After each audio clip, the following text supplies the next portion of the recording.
talk about Capcom for a minute. It's really funny because Capcom as a company, I forget just how vast and massive they really are. Because, you know the name Capcom, you go, oh yeah, I played games from them. I can't remember off the top of my head which one it is. And then you start going through the list and you go, my God, they have a lot of franchises. Like, insane amount. Dozens of franchises and hundreds of titles.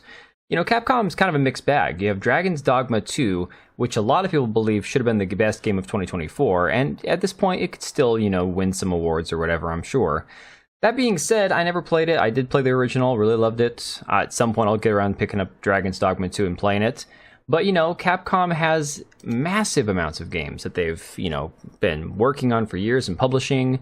But unfortunately, they've also had a lot of swings and misses. One of those games being exoprimal, a game which currently is being wrapped up as far as any future updates go. It came out a year ago, which is the crazy thing. And honestly, I saw this game on Game Pass. In fact, I think I downloaded it when it first came out. And the game is still $60 or $48 if you have Game Pass. Yet, the game no longer is going to have updates. So a game you can play for free on Game Pass, you could still pay retail dollars, $60 for. And now they're saying that they are ending updates, I believe, after this next update that they're going to have. And the craziest part is you can still buy it on Steam at full price. It's on the Steam sale right now for $20. But it's a $60 game. And there's 65 people playing it. So obviously Capcom has had some misses. They've had some issues with their localizers, which we talked about a couple months ago. Back when, Bounding to Comics had this article saying that they were attempting to run PR for their Western localizers and praised in-house teams for keeping games, quote, culturally sensitive and promoting inclusivity through language and representation. The same DEI virtue signaling that we've seen so many times with so many big publishers and different development teams who work with Sweet Baby Inc. and all the other crap that we've seen. And of course, now we have this game Dead Rising, the remaster coming out. And the main character here, the protagonist, Frank West, apparently people have had an issue with the way that he looks in the remaster. I was not aware of this being a thing, but apparently he is locked behind a paywall if you want the original looking dude. Not even kidding. So, unfortunately, it was a Kotaku article I had to use, but it's archived, so we're not going to give them any ad revenue here.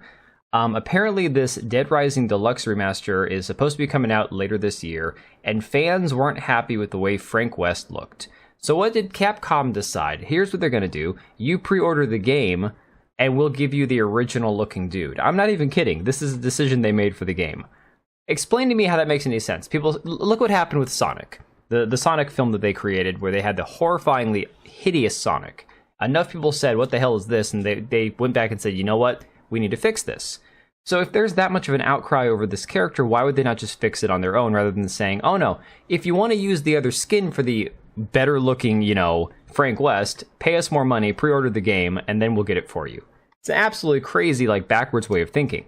Some people have pointed out that Frank West has never been consistent across the games. Again, I've never been a big Dead Rising guy, so I couldn't tell you, but there's clearly a lot of differences in these characters.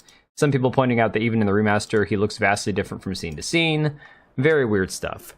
But that brings us to where we are here, with Capcom apparently being accused of race-swapping their psychopath boss Larry Chang from Asian to white, likely due to racial stereotyping in the Dead Rising remake. And this is, of course, from That Park Place.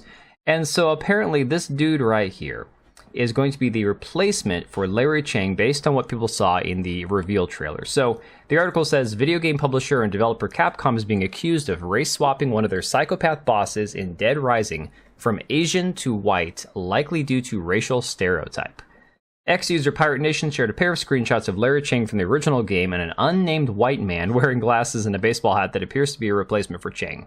And of course, it's okay if your villain is a straight, cis, male-presenting white man.